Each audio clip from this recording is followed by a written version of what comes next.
How to delete WordPress website from Hostinger. To delete a WordPress website from Hostinger, you need to follow a few straightforward steps using Hostinger's hPanel.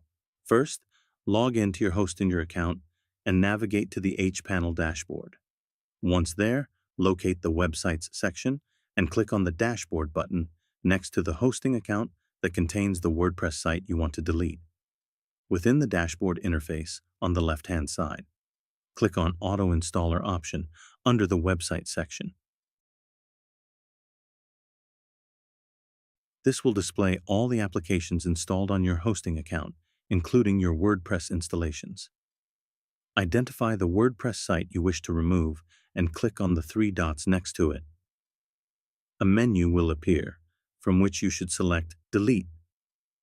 A confirmation dialog will pop up, allowing you to choose additional options such as deleting the application, installation files, and the database.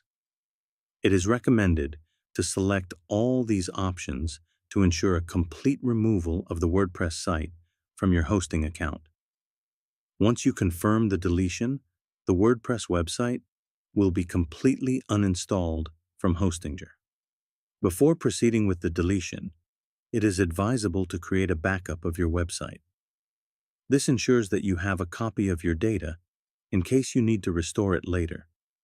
You can create a backup directly from Hostinger's hPanel by navigating to the Files section and selecting Backups. This precautionary step is crucial, especially if you might need the website's content in the future.